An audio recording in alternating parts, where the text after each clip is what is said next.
Have you ever noticed how a single, trivial moment can unravel an entire day? What if the sudden flash of anger over a spilled cup of coffee, a delayed message, or a minor change in plans has nothing to do with the inconvenience itself? Most people do not realize that the intensity of their frustration in these small moments is actually a quiet cry from a deeply exhausted soul. If you have ever felt your mood shatter over something you know is insignificant, and then felt a lingering guilt for overreacting, this is for you. Stay until the end, because understanding this hidden pain will change the way you see your own mind forever. 1. The weight of a single drop. We have all been there. You wake up with good intentions. You tell yourself today will be a peaceful day. And then something microscopic goes wrong. The traffic light turns red just as you approach. Someone cuts in front of you in line. You drop your keys as you are walking out the door. In an instant, a wave of heat rises in your chest. Your jaw tightens. The peace you promised yourself vanishes, replaced by a sudden, heavy, dark cloud of irritation that follows you for hours. You ask yourself, why am I so angry about this? Why did such a small thing ruin my day? Buddhist wisdom teaches us that we rarely react to the moment directly in front of us. Instead, we react to the heavy luggage we have been dragging behind us for months or even years. The principle of impermanence reminds us that all events are passing clouds. But when our minds are tightly wound around the desire to control our lives, we stop seeing clouds. We see threats. The sudden anger over a minor inconvenience is not a flaw in your character. It is a sign of a mind that is full. Imagine a simple glass of water, resting quietly on a table. For days, water has been poured into it, drop by drop. The stress of your job, the unspoken tensions in your relationships, the quiet, lingering anxieties about the future, the pressure to always be strong, to always have the answers. The glass fills to the very brim, held together only by surface tension. Then, one final, tiny drop falls in. The glass overflows. The water spills everywhere. Do you blame the final drop for the flood? No. The final drop was practically weightless. The flood was caused by everything already inside the glass. In modern life, we are taught to keep absorbing stress. We push through our exhaustion, 2p smile when we want to rest. We swallow our frustrations to keep the peace. But the mind remembers. Your inner life is carrying a heavy load of unmet needs and unexpressed emotions.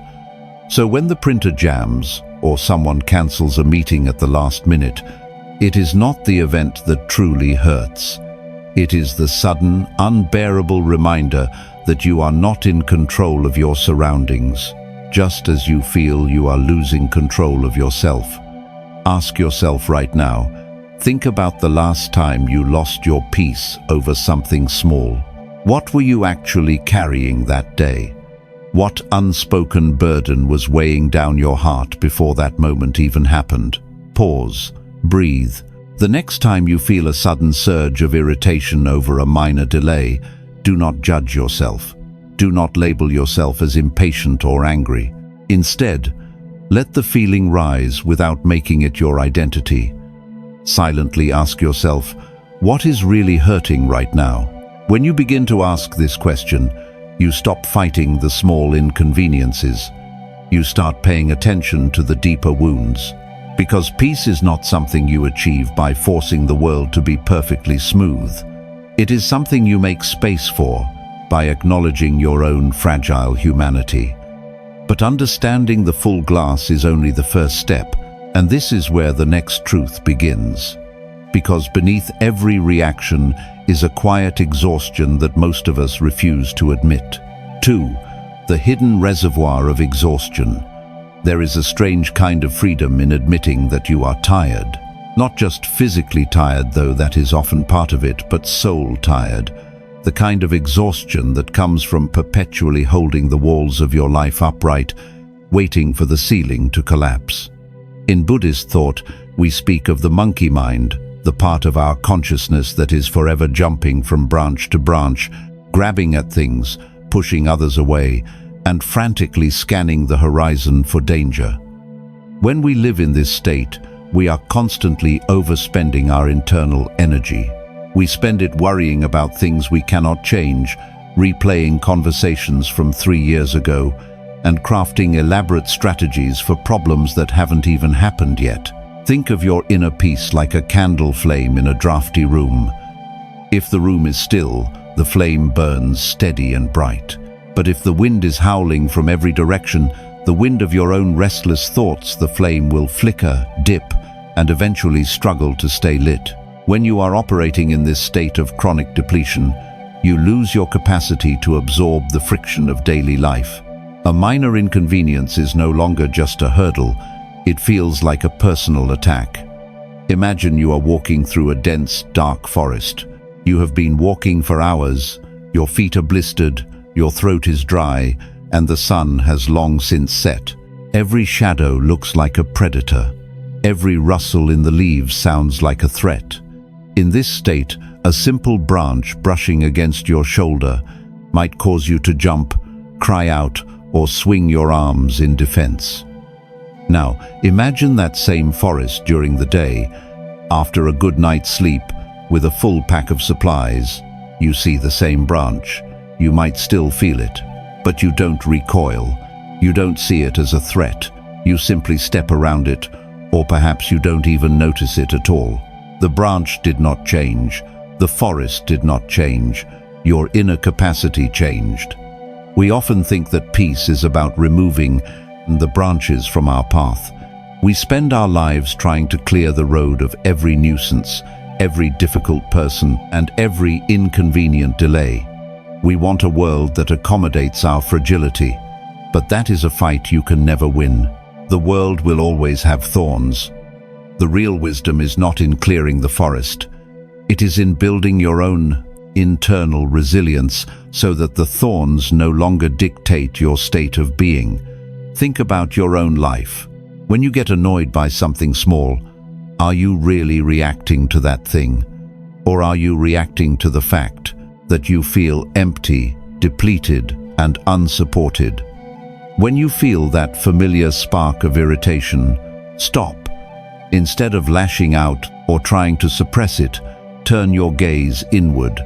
See the exhaustion for what it is. Acknowledge it gently, like a friend who has been working too hard. Say to yourself, I am tired, and that is why this feels so big. You do not need to fix the world to feel better. You only need to acknowledge your own need for rest. When you admit that you are exhausted, the urgency of the irritation often begins to dissolve. You realize you don't need to control the outcome of this moment because the outcome isn't the problem, your capacity is. But once you realize you are tired, you have to face the reason why. And that leads us to the most difficult question of all. Why do we insist on working so hard to maintain a life that doesn't feel like home? This is where the mind's endless demand for perfection begins to take its toll. 3. The mind's endless demand for perfection. What if the reason small things bother you so much is that you have secretly demanded that life be flawless? Here is the truth few people want to face. We do not just want things to go well, we want them to go exactly as we imagined them. We constantly script out our days in our heads. We plan the morning routine, the commute, the conversations at work, the quiet evening at home. We build a perfect, fragile structure in our minds. But when reality inevitably deviates, when a meeting runs late, when a meal is burned, or when a friend forgets to call, our minds rebel. We feel a deep, disproportionate sense of injustice, as if the universe has broken a promise it never actually made. We take the friction of daily living as a personal insult. Buddhist wisdom teaches us that this specific kind of suffering is born from craving the mind's insistence that this moment must be different than it is. We suffer because we are attached to an illusion. We cling to a picture of perfection that does not exist in the natural world. One of the deepest lessons of Buddhism is that the root of our pain is rarely the present moment itself, but our intense resistance to it. We spend our days arguing with what is, desperately demanding it match our fantasy of what should be. Imagine a beautiful ancient tree standing alone in a wide field. If you walk up to it and look closely, its branches are not perfectly symmetrical. Some leaves are torn by the wind. The bark is deeply scarred from old storms. One side leans slightly toward the sun, making it uneven. But we do not look at the tree and call it imperfect. We do not demand that its branches grow at exact angles. We accept it exactly as it is, knowing that its true beauty comes from how it has weathered the reality of its environment.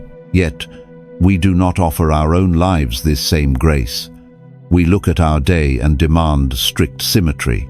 If we make a mistake, if a project falls behind, if our living space is cluttered, or if a conversation is slightly awkward, the mind instantly panics. We feel we are failing. We compare our real, messy, unpredictable life to a sterile, flawless image we built in our heads. We grip the steering wheel tighter, trying to force the road to be perfectly straight, completely missing the scenery passing by. Ask yourself right now, think about your own life. What rigid picture of how things are supposed to be are you still holding on to? What are you afraid will happen if you accept that your day, your progress, or your journey will always have a few rough edges? Is this constant demand for perfection bringing you peace, or is it only feeding your anxiety? Pause, breathe. The next time something does not go according to your plan, do not immediately try to fix it, fight it, or mourn it. Stop trying to force the door open. Just notice the gap between what you expected and what actually arrived. Let the disappointment rise without making it your enemy. You can do your part and then release the outcome. You do not have to fight the imperfection of the moment. You can simply let it be. Because the more you try to carve life into a flawless shape, the more you cut yourself on the sharp edges of your own expectations. But letting go of perfection brings us to another difficult realization.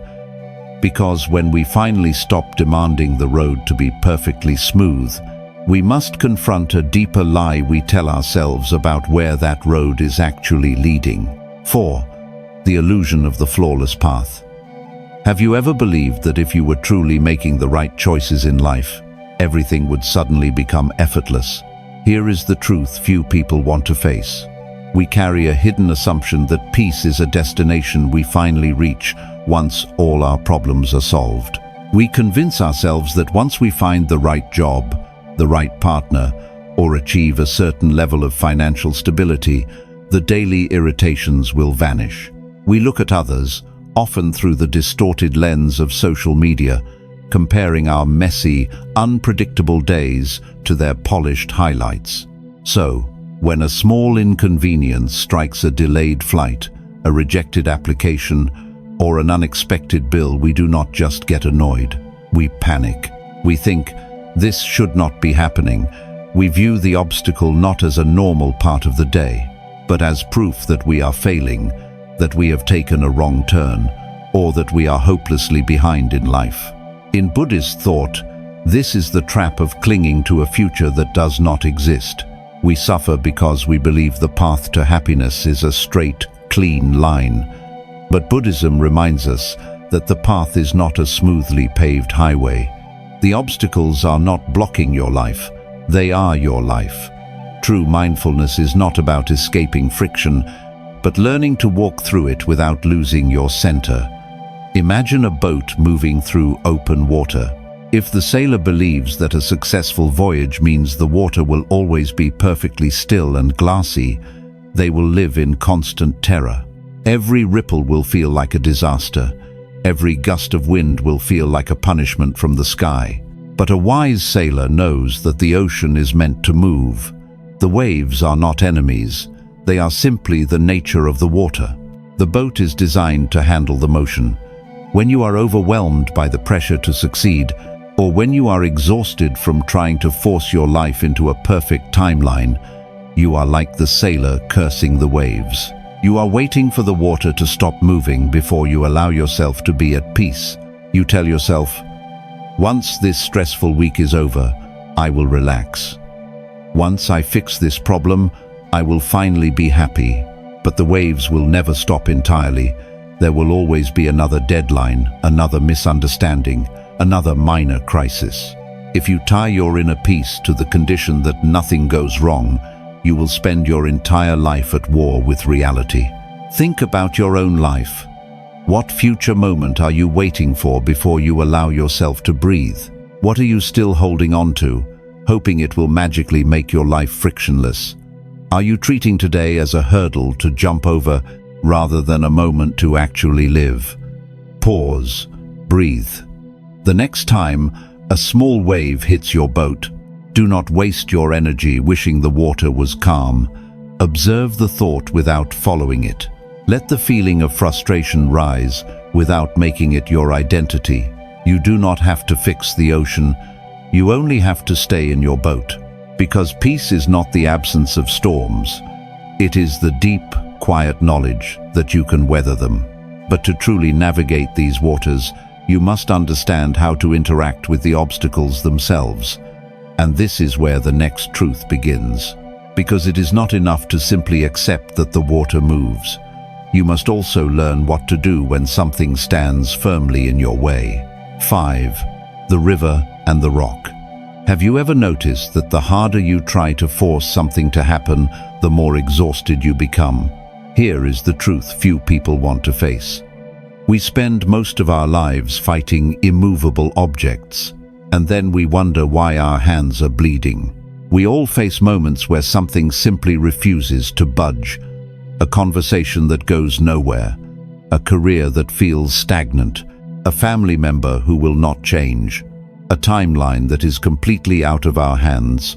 Instead of accepting the reality of the delay, we push. We argue in our heads. We complain to anyone who will listen. We lose sleep trying to force a locked door to open, and when a minor inconvenience gets added to this heavy load, our mood shatters completely. In Buddhist thought, this suffering is the direct result of fighting the natural flow of life. We believe that if we just apply enough force, enough worry, or enough anger, reality will finally bend to our will. But Buddhism reminds us that attachment to control only creates friction in the soul. True strength is not found in forcing the world to yield to you. It is found in knowing when you need to yield to the world. Imagine a swift river flowing down a mountain. Right in the middle of its path sits a massive, ancient rock. What does the river do? It does not stop. It does not argue with the rock. It does not crash its waves against the stone in a desperate attempt to break it into pieces. The water simply flows around it. It finds a new way.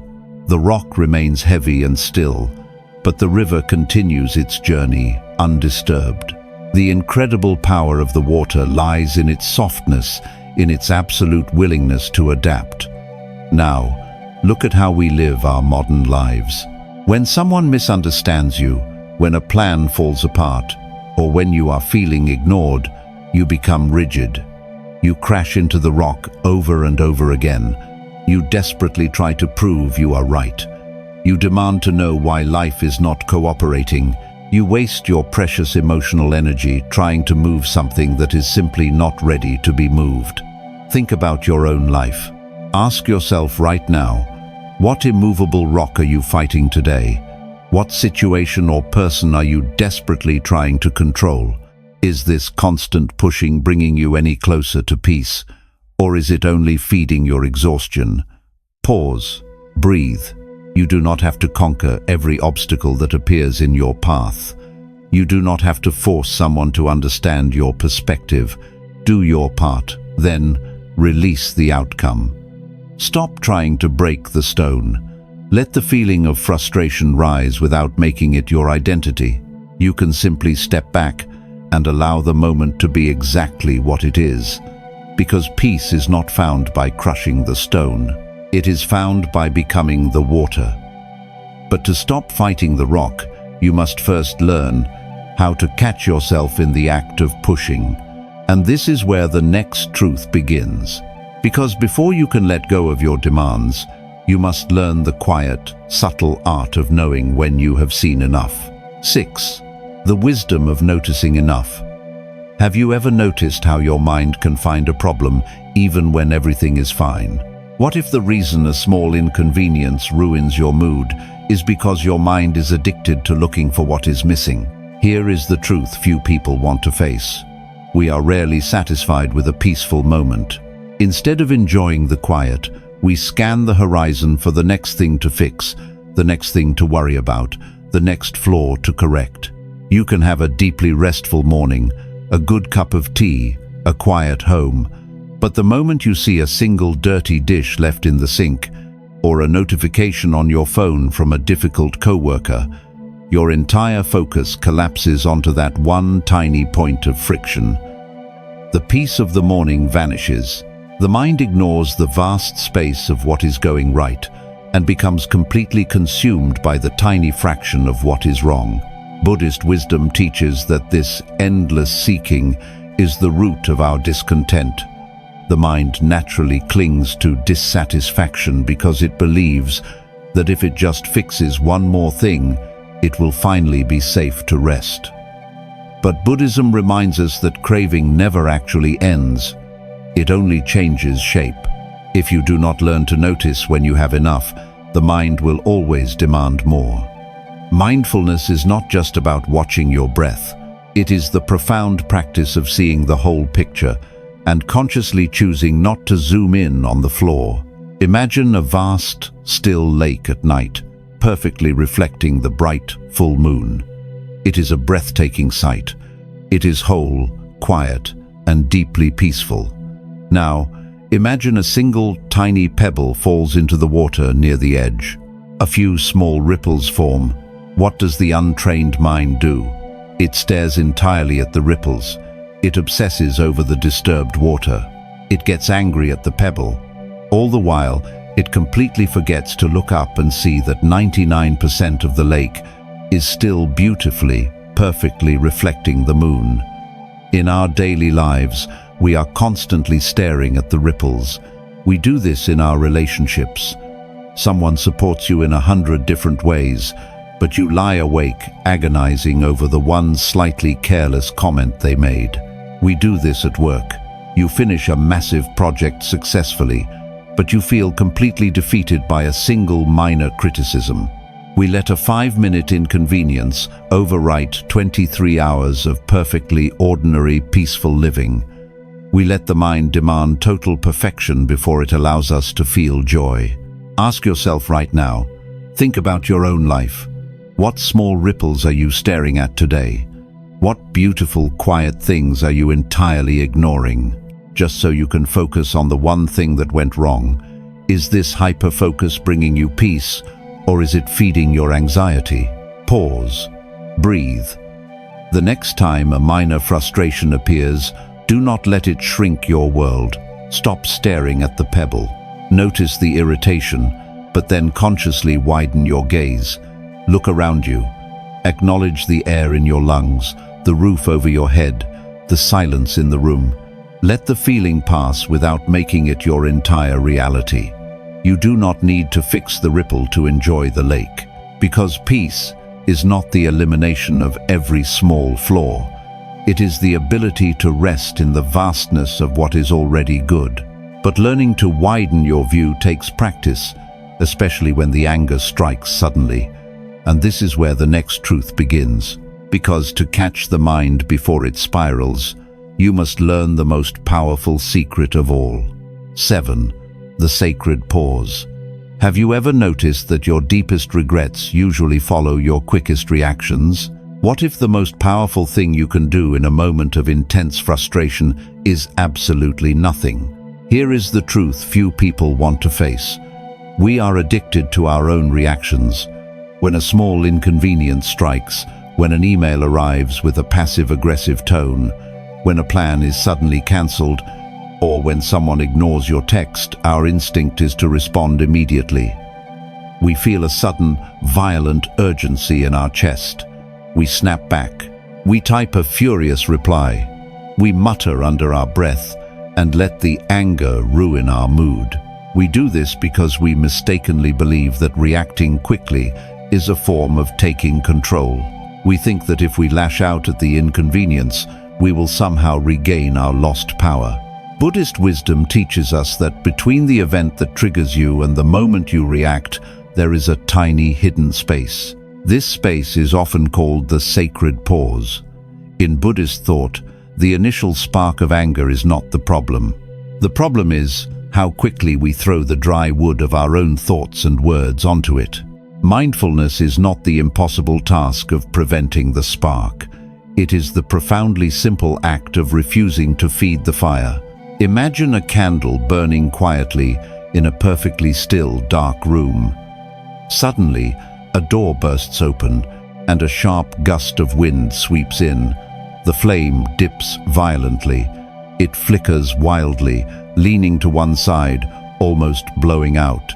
If you panic and wave your hands frantically around the candle to protect it, you will only create more wind, and you will extinguish the flame yourself.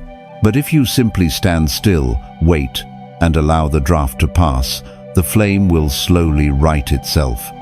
It will steady. It will burn bright again. In our modern lives, we are constantly waving our hands in the wind. We are so emotionally exhausted that every minor delay feels like a massive disruption. We let the sudden irritation of a traffic jam or a spilled drink dictate our entire day. We feel a desperate urge to defend ourselves, to complain, to fix the inconvenience immediately, and we end up creating 10 times more suffering than the original event ever caused. We blow out our own peace. Ask yourself right now, think about the last time you reacted instantly to a small annoyance. Did your quick reaction bring you comfort, or did it just multiply your stress?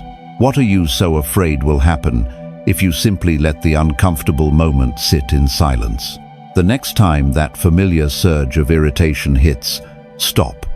Do not speak, do not type, do not complain. Just pause, breathe. Let the gust of wind fight enter the room, but do not wave your hands. Observe the heat in your chest without following its command.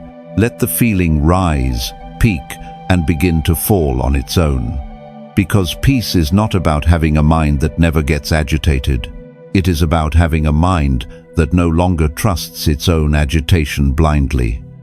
But choosing to pause is not always easy, and you will not always succeed in catching the spark. And this is where the next truth begins. Because realizing you have lost your temper over something small is one thing, but how you treat yourself in the aftermath is what truly shapes your inner life. 8. Forgiving the ruined moment. Have you ever felt a heavy, sinking guilt immediately after losing your temper over something trivial? Here is the truth few people want to face. We often suffer much more from the shame of our reaction than from the original inconvenience itself. You drop a glass, you snap at a loved one, or you let a frustrating commute ruin your entire morning. An hour later, the glass is swept up, the loved one has moved on, and you are safely at your desk. The problem is entirely resolved. But the dark cloud remains. You replay the moment in your head. You judge yourself harshly. You think, I should have handled that better. I ruined a perfectly good day. Instead of letting the bad moment end, we cling to the mistake. We drag it into the next hour, punishing ourselves for not being perfectly calm. Buddhist wisdom teaches us that this secondary suffering is completely optional. There is a teaching about 2 arrows. The first arrow is the unexpected event, the delay, the spilled drink, the sudden pain. The second arrow is our angry reaction to it. But we often shoot a third arrow into our own hearts, the guilt we inflict upon ourselves for reacting poorly. Buddhism reminds us that clinging to guilt is just another form of attachment. True mindfulness is not the impossible standard of always staying perfectly calm. It is the profound practice of seeing how quickly and gently you can forgive yourself when you lose your calm. Imagine the vast, open sky, sometimes dark, Violent storm clouds roll in quickly. Lightning flashes, thunder cracks, and heavy rain pours down. But when the storm finally passes, what does the sky do? It does not hold on to the clouds. It does not punish itself for having rained. It does not say, "I should have been sunny today, I have failed." It simply clears. It returns to its natural, vast, open state. The storm was just passing weather. The sky remains the sky. In our modern lives, we treat our bad moods as if they are permanent flaws in our character.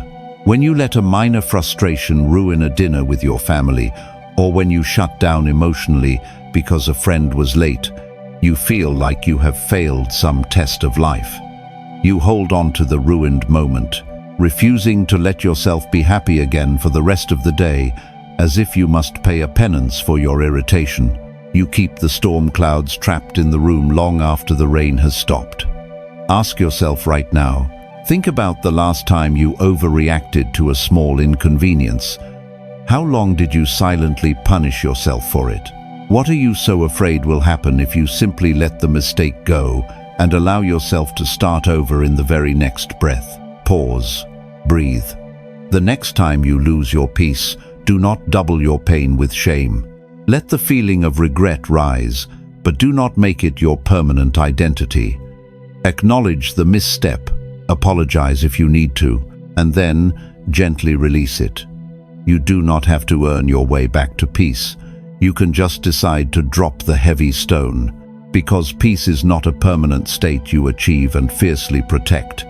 It is simply a quiet home you continually return to, no matter how many times you wander away. But returning home requires one final shift in how we see ourselves and our journey. And this is where the final truth begins. 9. Returning to the center. We return to where we began. The spilled cup of coffee, the delayed message, the sudden change in plans that threatens to shatter your day. But you now know the quiet truth beneath the noise. The intense frustration you feel in these small moments is not a flaw in your character. It was never about the minor inconvenience itself. It was a gentle, quiet signal from an exhausted mind, asking you to finally put down the heavy luggage you have been carrying for so long. It was the full glass, begging not to receive another drop. We spend so much of our lives believing that peace is a destination we will reach once everything is perfectly organized. We believe that if we can just control our surroundings, force the river to move the way we want, and fix every tiny ripple in the water, we will finally be allowed to rest. But Buddhism reminds us that true freedom is found in the exact opposite direction. Freedom is not found in controlling the world. It is found in releasing your demand that the world be perfect. Imagine coming home after a long, exhausting journey through a harsh winter storm. You step inside, close the heavy wooden door behind you, and stand in the warmth of a quiet room. Outside, the wind is still howling, the snow is still falling, but inside, you are safe. You do not need to go back out and yell at the storm to stop. You do not need to freeze the wind in its tracks. You simply let the storm be the storm while you rest by the fire. Your inner life is that quiet room.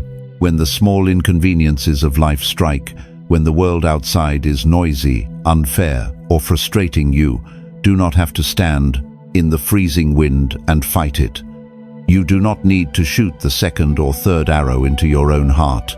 You can simply take a breath, step back, and return to your center. You do not have to be perfect. You do not have to be endlessly strong. You only need to notice when your mind starts demanding more than this moment can give. When you catch yourself staring at the pebble instead of the moon, gently guide your eyes back to the vastness of the lake. When you feel the sudden spark of anger, take the sacred pause. And when you stumble and react poorly, forgive yourself instantly, knowing that the beautiful open sky is not ruined by a single passing cloud. Think about your own life, right now, as this journey comes to a close. What heavy expectation can you gently place on the ground today? How much lighter would you feel if you simply allowed the world to be a little messy and allowed yourself to just be human? Pause, breathe. You no longer have to fight the immovable rock. You can put down the crushing weight of having to control the timeline of your life. The next time a tiny drop falls into your glass, you will not overflow. You will simply smile, pour out the old water, and make space for peace.